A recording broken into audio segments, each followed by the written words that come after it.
pour cette louange. Merci pour ton peuple, Seigneur. Une fois de plus, merci pour cette occasion que tu me donnes de parler à ton peuple. Le peuple pour qui Jésus s'est donné.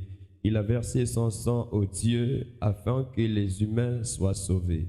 Seigneur Dieu, je vais m'effacer afin que toi tu apparaisses et que le Saint-Esprit mette les mots qu'il faut dans ma bouche afin de changer quelque chose dans la vie de ton peuple ce matin. Laisse que la parole qui va sortir ce matin puisse délivrer, puisse guérir, puisse changer un cœur. Merci Père de le faire dans le nom de Jésus. Nous disons Amen. Merci, nous sommes debout, nous allons honorer la parole du Seigneur. 1 Roi chapitre 3, verset 16 jusqu'à 27. 1 Roi chapitre 3, du verset 16 au 27e verset. Je lis dans le nom de Jésus-Christ. Alors, deux femmes prostituées vinrent chez le roi et se présentèrent devant lui. L'une des femmes dit: Pardon, mon Seigneur, moi et cette femme, nous demeurions dans la même maison et je suis accouché près d'elle dans la maison. 3 jours après, cette femme est aussi accouchée. Nous habitions ensemble. Aucun étranger n'était avec nous dans la maison. Il n'y avait que nous deux. Le fils de cette femme est mort pendant la nuit parce qu'elle s'était couchée sur lui. Elle s'est levée au milieu de la nuit. Elle a pris mon fils à mes côtés, tandis que ta servante dormait. Et elle l'a couché dans son sein. Et son fils qui était mort, elle l'a couché dans mon sein. Le matin, je me suis levé pour allaiter mon fils, et voici, il était mort. Je l'ai regardé attentivement le matin, et voici, ce n'était pas mon fils que j'avais enfanté. L'autre femme dit au contraire: c'est mon fils qui est vivant et c'est ton fils qui est mort. Mais la première répliqua: nullement, c'est ton fils qui est mort et c'est mon fils qui est vivant. C'est ainsi qu'elles parlèrent devant le roi. Amen. Merci, vous pouvez vous asseoir, je vais continuer la lecture. Le roi dit: l'une dit: c'est mon fils qui est vivant et c'est ton fils qui est mort. Et l'autre dit: nullement, c'est ton fils qui est mort et c'est mon fils qui est vivant. Puis il ajouta: apportez-moi une épée. On apporta une épée devant le roi et le roi dit: coupez en deux l'enfant qui vit et donnez-en la moitié à l'une et la moitié à l'autre. Alors, la femme dont le fils était vivant sentit ses entrailles se mouvoir pour son fils et elle dit au roi: ah mon Seigneur, donnez-lui l'enfant qui vit et ne le faites point mourir. Mais l'autre dit: il ne sera ni à moi ni à toi, coupez-le. Et le roi, prenant la parole, dit: donnez à la première l'enfant qui vit et ne le faites point mourir. C'est elle qui est sa mère. Amen. C'est comme un petit retour qui vont comme ça. Amen. Alléluia. Alors, supportez-moi parce que je vais souffrir un peu. Les interprètes sont en panne ici. il y a crise d'interprètes maintenant. Nous sommes en pleine période des vacances. Les gens voyagent comme ils veulent. Amen. Et voilà donc, les interprètes sont en panne. Ils sont blessés. Alléluia. Alors, voilà, je vais essayer de faire le bilingue aujourd'hui. Je crois que Dieu va t'aider à me suivre très bien. Amen. Et je vous salue d'abord dans le nom de Jésus-Christ. Et si tu peux le faire aussi autant. Salut ta soeur, salut ton frère. Juste là où tu es, tu peux faire ça, bonjour. Tu réponds, tu fais comme ça, bonjour. Salut, salut, saluons-nous. Nous sommes une grande famille. Nous sommes les enfants de Dieu. Dieu est notre Père. Voilà. Dieu est amour. L'amour est le symbole premier des chrétiens. Il a dit: si vous vous aimez les uns les autres, le monde saura que vous êtes vraiment mes disciples. Amen. Alors, j'aimerais parler de quelque chose ce matin pour encourager l'Église. Et Dieu m'a donné la mission de parler à son peuple afin que son peuple trouve la vie. Amen. Et nous venons donc de lire une histoire très longue, mais très enrichissante, une histoire très importante qui a retenu mon attention, et Dieu a voulu que je puisse partager avec toi quelque chose. Le thème, je l'ai intitulé « La récupération ». Amen. La récupération est le thème que je voudrais partager avec toi, et je te donnerai un sous-thème: que Dieu te donne ce que tu as perdu. Est-ce que quelqu'un est avec moi? Alléluia. La récupération est le thème, et le sous-thème: que Dieu te donne ce que tu as perdu. Et c'est l'histoire de deux femmes. La Bible dit: deux femmes prostituées vinrent chez le roi. Deux femmes prostituées. Elles étaient amies au départ, mais elles faisaient le même travail. Elles étaient prostituées. Alléluia. Se prostituer, c'est vendre son corps contre de l'argent. Tu fais l'échange de ton corps contre de l'argent. Donc, quand tu rencontres une prostituée, la prostituée n'a pas vraiment l'amour sincère dans son cœur. Amen. La prostituée travaille avec l'idée de s'enrichir. Elle te vend son corps, donc elle achète ton amour. La prostituée n'a pas besoin de tes français, même si tu as étudié en Europe. Elle, c'est l'argent qu'elle veut. Point barre. Amen. Alléluia. Une femme prostituée n'a pas besoin de belles paroles, elle a besoin d'argent. Une femme prostituée n'a pas besoin de ta beauté, elle a besoin d'argent. Tu as l'argent, on peut y aller. S'il n'y a pas d'argent, on arrête. Il n'y a pas besoin de beaucoup parler. La causerie vient après, l'argent d'abord. Donc se prostituer, c'est se vendre. Quand une personne est prostituée, elle se vend. Elle n'a pas peut-être un champ à cultiver, mais elle a son corps à vendre. Lorsque quelqu'un vend son corps, elle se prostitue. Il y a même des femmes qui sont dans le foyer qui se prostituent. Avant que le mari puisse la toucher, le mari doit donner l'argent. C'est la prostitution.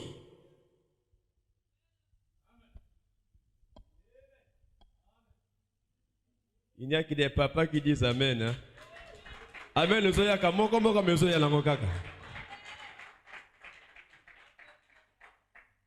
La femme, avant de te servir, elle te demande l'argent. Ça veut dire qu'elle est prostituée. Elle est dans ton corps, elle est dans ta maison, mais elle est prostituée. Elle a un but à atteindre. Elle ne t'aime pas. Fais attention. Quand elle te dit donne d'abord l'argent, avant de te servir, il faut d'abord me payer. Ça veut dire qu'elle n'est pas là pour toi, elle est là pour ton argent. Le jour que tu seras fauché, elle partira. Prostitution. Je dois avancer ce matin. Quand c'est les papas qui disent avancer là, c'est que les papas reconnaissent quelque chose. Je dois avancer. Les papas acclamons le Seigneur. Gloire à Jésus.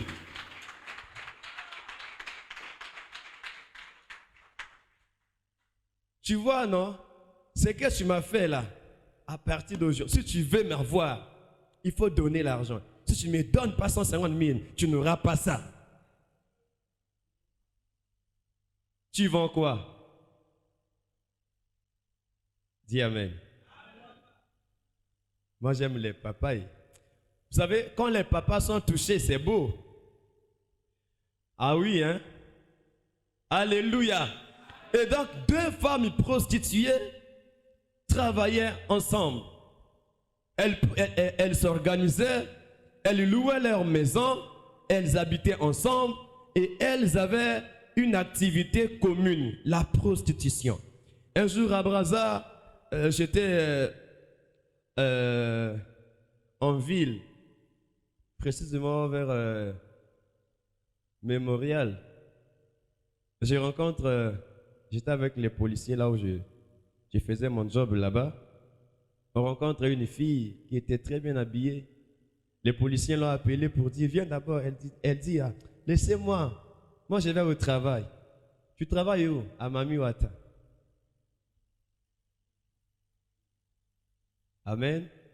Donc la prostitution est un boulot, mais un sale boulot. Les deux femmes avaient cette activité commune, elles travaillaient en commun.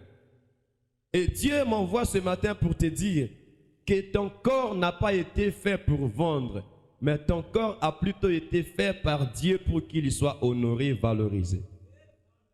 Une femme prostituée ne se valorise pas. Elle peut aller avec n'importe qui, à condition que j'ai l'argent. Amen. J'ai rencontré une qui me disait, papa, moi je ne regardais même pas le visage, je ne regardais que la poche. Si le gars me dit j'ai quelque chose, Betukwenda. Alléluia. Moi c'est pas la poche, moi c'est la poche, moi c'est pas la beauté.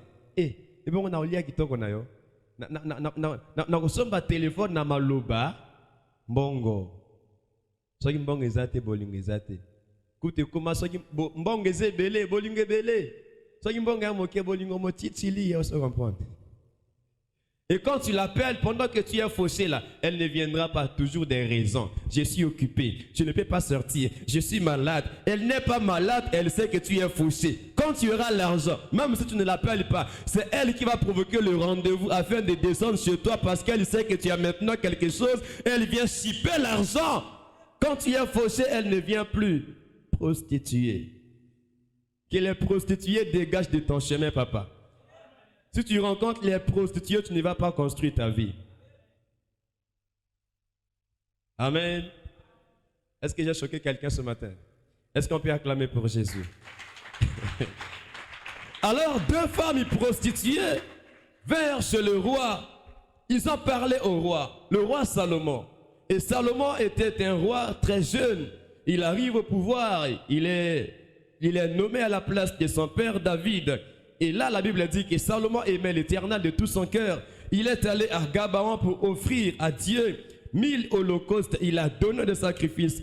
Alors pendant la nuit, il dort. Dieu lui apparaît en songe pour lui dire, demande ce que tu veux afin que je te donne. Salomon dit, moi je suis très jeune. Je n'ai besoin que d'avoir un cœur intelligent.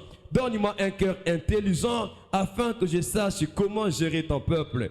Dieu, épaté par la demande de Salomon, il va dire à Salomon, je te donnerai ce que tu as demandé et je te donnerai en outre ce que tu n'as pas demandé. Et après avoir reçu de Dieu la sagesse et l'intelligence, Salomon va rencontrer ces deux femmes prostituées. Amen, amen. Et ces deux femmes, pendant leur prostitution, et les deux sont tombées enceintes dans la même période. Donc c'était des vrais camarades. Elles sortaient les mêmes soirées, elles avaient les mêmes copes, mais ce jour-là, par malchance, les deux aussi tombent enceintes parce que les femmes prostituées n'aiment pas vraiment parler d'être enceintes. Si tu dis je vais t'engrosser, elle peut même te maudire parce que tu vas gâcher ses coopérations, tu vas détruire ce qu'elle fait. Les femmes prostituées n'aiment pas tomber enceintes facilement. Amen. So moni moi c'est ndumba comme ko Lucas wa zemi na yo se ka moni lo comme ka malonga na katina. Sinon les prostituées n'est pas tombées enceintes. Parce qu'elles voient la grossesse comme une charge. Quand elle est enceinte, elle ne peut plus se prostituer.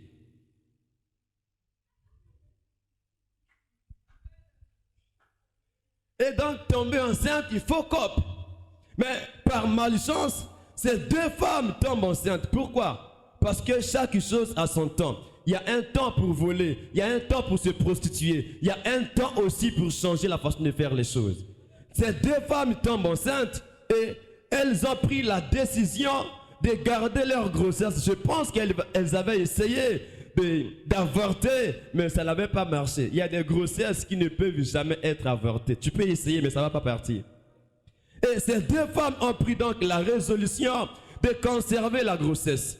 Chacune d'elles a conservé sa grossesse. Et jusqu'à 9 mois, la première prostituée, je pense qu'elle était la capitaine, elle a mis au monde un fils. Elle a gardé son fils. 3 jours après, la deuxième prostituée, son adjointe et son amie, et elle aussi a mis au monde un garçon aussi.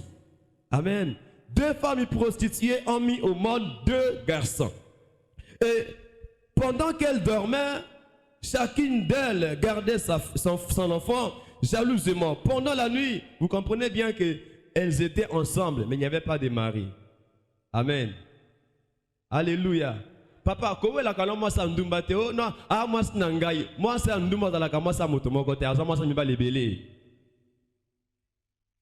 Yoso bomanzoto parfois on la coute poni ndamundambo parce que alobi que yona ibosila ni azalaka ya yote azalaka ya moto va comme pas na yo azalaka ya yote.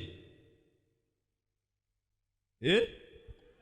Parfois tu coûtes tout salaire ils sont comme ananda ko sou bien te. Yoso kufela ye azalaka ya yote.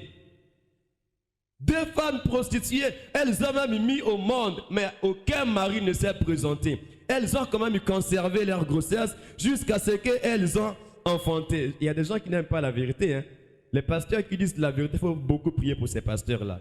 Priez pour moi. Oh. Alléluia. Alléluia. Et pendant que les enfants sont nés, ces femmes prenaient soin de leurs enfants. Alors un jour, le malheur arrivait. Dieu, dans sa façon de faire les choses, nous a donné le jour et la nuit. Pendant la nuit, la première femme qui avait l'enfant, elle ne savait pas comment conserver l'enfant. Elle est montée sur son enfant pendant la nuit. Elle a mal dormi jusqu'à monter sur l'enfant. L'enfant meurt. Il y a des gens que Dieu bénit, mais qui ne savent pas comment gérer la bénédiction. Ils y gâchent leur bénédiction, ils y détruisent leur propre vie parce qu'elles ne sont pas intelligentes, elles n'ont pas la sagesse, elles ne savent pas comment gérer. Quand Dieu te donne, ce n'est plus Dieu qui gère, c'est toi-même qui dois gérer. Si tu gères mal, tu vas détruire. Alléluia. La responsabilité de Dieu, c'est de te bénir, c'est de t'élever, de te faire du bien. Mais à toi la responsabilité de gérer ce que Dieu t'a donné. Elle a reçu l'enfant. Elle a eu l'enfant parce que Dieu lui a donné. Oh, certainement, bien aimé, elle était dans la joie parce qu'elle se disait, je ne sais même pas à qui cette grossesse appartient. Si c'était à Paul, si c'était à Jacques ou à Jean, je ne sais pas. Parce que le même jour, je ne sais même pas quand j'étais aussi en mauvais état, mais j'ai eu l'enfant. Je dois conserver l'enfant. Alléluia. Et ça passe moi la moi si andumba azamoto moko boye mingi bazwaka ba mama.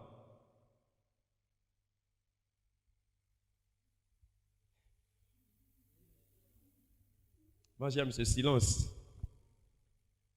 J'aime beaucoup ce silence. Et elle est montée sur l'enfant. L'enfant est mort. Pendant la nuit, elle a perdu l'enfant. Et elle s'est rendue compte par après, quand elle s'est réveillée pour allaiter l'enfant, elle se rend compte que l'enfant n'était plus vivant. Parce qu'elle-même était montée sur l'enfant, elle a dormi sur l'enfant, elle a tué l'enfant. Comme a raté que avorté, il fallait abomayer Malamoko. Et quand l'enfant est mort, la femme, pendant la nuit, elle s'est levée pour opérer. J'aimerais dire à quelqu'un, tu dois faire attention, veille, ne dors pas n'importe comment. Parce que tu ne sais pas quand ton ennemi viendra. Il peut venir pendant ton sommeil. Ne dors pas n'importe comment. Et ici, ce que j'aimerais dire à l'église ce matin, quand Dieu te donne un bien, mets ta sagesse en jeu. Mets ta sagesse en jeu afin de savoir bien gérer ce que Dieu t'a donné. Alléluia. Dieu t'a donné un travail. Tu dois être sérieux dans ton travail. Parce que Dieu ne va pas gérer ton travail. C'est toi qui vas gérer ton travail. Si tu le gères mal, tu le perdras. Dieu t'a donné un mariage. Tu dois savoir gérer ton mariage. Parce que le mariage est une grâce. Tout le monde ne se marie pas. Se marier est une grâce. Il y a même des riches qui sont des célibataires. Il y a des femmes intelligentes, belles, mais qui sont des célibataires. Le mariage est une grâce. Ce n'est pas question de beauté ou de richesse. C'est la grâce. Quand tu trouves le mariage, tu dois savoir comment gérer ton mariage. Mais il y a des femmes impolies. Elle a trouvé un mariage, elle croit que c'est la finale. Elle devient impolie, elle ne respecte pas son mari, elle est insoumise, elle est insolente, elle est presque sorcière. Elle ne fait rien du tout pour son mari. Elle pense qu'avoir la bague au doigt est suffisant. Ma soeur, la bague n'est pas une garantie. La garantie dans le foyer, c'est un comportement. Est-ce que tu m'entends ici? Oh non, j'ai perdu mon mari parce que j'avais trop d'ennemis. Il y avait des gens qui ne voulaient pas de ce mariage-là. On était contre moi. Même la belle famille. Même, ce n'est pas la belle famille, c'est ta bouche qui n'est pas contrôlée. insoumises, insolentes, impolies, voleuses même. Il y a des femmes qui volent même dans les foyers. Elles volent. Le mari a laissé l'argent il a oublié soit l'argent dans ses vêtements. Pendant que tu fais la lessive, tu laves les habits de ton mari, tu vois l'argent, tu prends l'argent, tu le caches, tu n'informes même pas ton mari. Il se peut que ton mari t'avait piégé. Tu as montré comment tu es voleuse. Voleuse.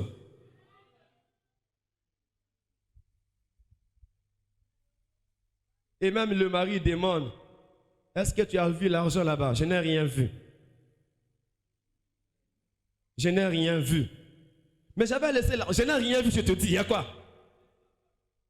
C'est lui qui s'énerve quand tu lui poses trop de questions là, il faut bien le vérifier. J'aime ce silence-là. J'aime beaucoup ce silence-là. Une femme qui est digne de confiance, même si le mari a oublié quelque chose, elle doit rappeler à son mari. J'avais trouvé l'argent pendant que je lavais tes habits. Le mari peut dire, ah, j'avais oublié. En tout cas, prends seulement ça. Mais quand tu commences à prendre et tu commences à cacher, c'est pas bon. Bon, nous sommes deux dans la maison. Comment ça fait-il que l'argent se perd? Je te demande, tu ne sais toujours pas. L'argent va où? C'est les démons qui viennent voler ici. Parfois, il peut même te dire, il faut chercher la délivrance. Tu as des problèmes sérieux, tu as des problèmes spirituels. Oh, mon problème est spirituel, c'est toi qui es voleuse.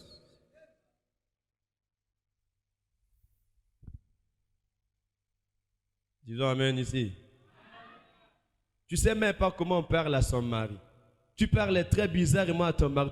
Tu penses que ton mari devient ton camarade. Même si tu es plus âgé que ton mari. Tu es plus belle, tu es brune. Même si dans la famille de ton mari, il n'y a pas quelqu'un qui a ton teint. Respecte ton mari, sois soumise, reste soumise. Même si tu parles bien français plus que ton mari. Lui, c'est un villageois, mais tu es tombée amoureuse de lui. Respecte ton mari, sois soumise. La Bible dit, femmes, soyez soumises à vos maris en toutes choses. Hein? Oh, nous avons le démon de célibat. Ce sont nos liens de famille. Ce n'est pas un lien de famille, c'est votre impolitesse de famille. Amen.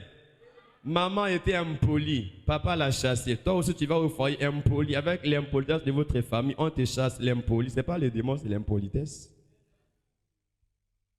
Tu viens au foyer, ma bonne au Kanga, tu n'ouvres pas tes mains, tu ne sais pas comment accueillir les gens. Toi, c'est toujours ton mari. C'est mon mari. C'est mon mari. Ton mari est venu au monde comme ça. Il est tombé du ciel. Les femmes, vous êtes là? Tu dois être capable d'aider. La femme est une aide. La femme est une aide. Je dis la femme est une aide. Tu dois aimer. Ça dit, tu arrives dans un foyer, tu remarques que ton mari ne s'entend pas avec sa famille, fais en sorte que ton mari puisse avoir des bons rapports avec les membres de sa famille. Parce que si ton mari ne s'entend pas avec les membres de sa famille, il ne pourra jamais se faire entendre avec les membres de ta famille. Si ton mari est impoli envers ses parents, il sera impoli envers tes parents. Équilibre les choses. Ne sois pas aveuglé de jeter et d'argent, parce qu'il me gère bien. Il me gère bien, il donne la popote sans problème. Quand je demande, là, il donne. Est-ce qu'il s'entend bien avec sa famille? La femme, il doit aider. Dis amen. C'est Dieu qui donne, mais c'est toi qui gères. Il y a même des papas qui ne voient plus leur femme dans les maisons, qui ne voient que d'autres filles dehors. Non, la fille elle est belle. J'aimerais te dire que ta femme aussi est belle. C'est parce que tu la négliges. Si tu l'entretiens bien, tu sauras qu'elle est plus belle que celle qui est dehors.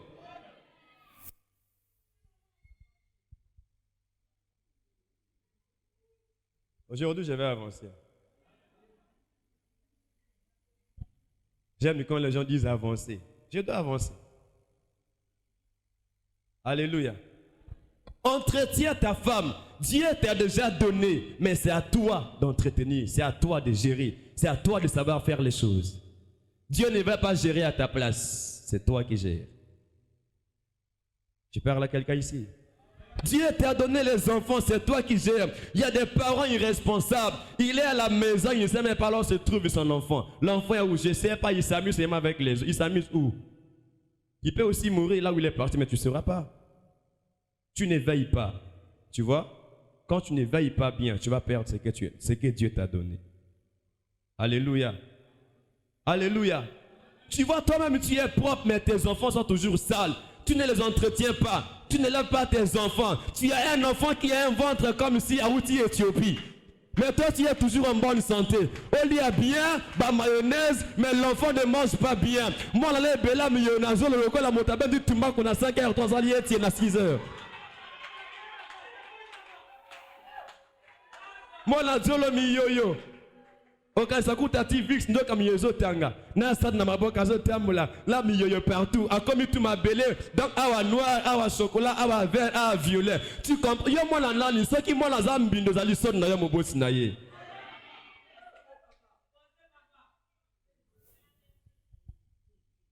Yo mo ko sol nani moi na lité. Allo nganga kuna. Allo nganga kuna. Allo nganga kuna. Papa sindaka combien? Mais yo moto boti. Papa tinda ou pas, yete mota tinda ki yo olinga papa na ye irresponsable. Soko olinga ki papa waneza yo moko, yo boti sunga ye, salisa ye, zwa swe ya mwana na yo, salisa mwana. Hein? Yo moko ne bela baptissage, mwana soki kia. Otali mwana soki na mutu mwana moso ka saloko la, koko yezu mo ye baso mute zonginda ke tuli.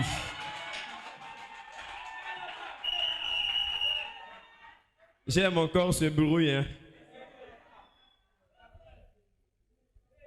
Cette première femme est montée sur son enfant pendant la nuit. L'enfant dort. L'enfant meurt. L'enfant dormait. Elle aussi dormait. Mais elle était mal organisée. Elle ne savait pas comment gérer la bénédiction.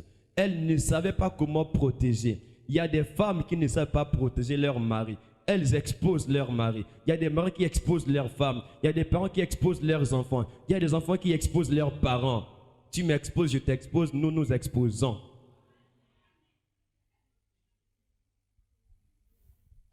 Je parle de la récupération. Il faut que Dieu te donne à partir d'aujourd'hui la sagesse de bien gérer ce que tu gagnes. Il faut que Dieu te donne la sagesse afin de bien gérer ce que tu as. Certains foyers, l'amour n'est plus au rendez-vous parce qu'on se gère très mal. Amen. Après, on va accuser les démons. Et même quand tu vois les gens venir à l'église, chasse ce démon-là, tu le chasses, tu es en colère. Tu as des rides partout, tu deviens bizarre pour chasser les démons. Je te pose la question, les démons que tu chasses dans ton foyer-là ne sont pas toujours partis. Tu envoies même le feu, ils ne sont pas toujours consumés. Pourquoi la paix ne revient pas? Vérifie-toi, il y a un problème qui est là. Change d'abord toi-même, que ton comportement change. La paix reviendra, l'équilibre reviendra. Papa, si tu veux savoir une bonne femme, prends tout ton salaire, donne. Ne dis, oui, je te dis. Donne tout, ne dis rien. Croise tes bras, laisse-la faire, tu sauras. Si elle est bonne ou mauvaise, tu sauras. Elle y va au marché, c'est-à-dire elle a dans le menu du jour de la maison. Elle-même est dedans. Elle va acheter pour manger, pour la cuisine. Mais quand elle revient à la maison, il y a toujours quelque chose pour elle-même. À quelqu'un qui donne 5 000, mais a dépensé plus de 5 000. Ne dis rien aussi. Deuxième mois, donne encore l'argent. Tu sauras à qui tu as affaire. Tu vas savoir que tu as une vampire qui vient sucer ton argent jusqu'à ce que tu vas... C'est-à-dire... AVC. Trop de problèmes dans la tête.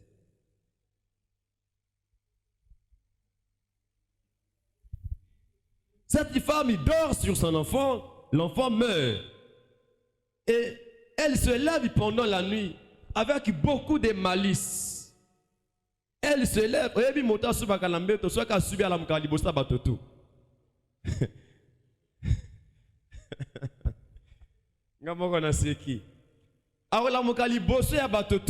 Pourquoi? Parce qu'il faut changer là-bas, a changé la place.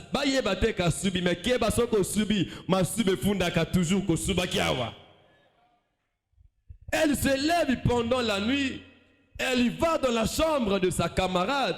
Elle voit sa camarade en train de dormir avec l'enfant qui était vivant. Et qu'est-ce qu'elle fait? Elle va faire l'échange. Elle prend son cadavre. elle va le déposer auprès de sa camarade. Mon frère, j'aimerais te dire, il y a des amis qui sont ennemis. Ne fais pas de tout le monde ami. On peut manger ensemble, on peut boire ensemble, mais on est ennemis sans le savoir.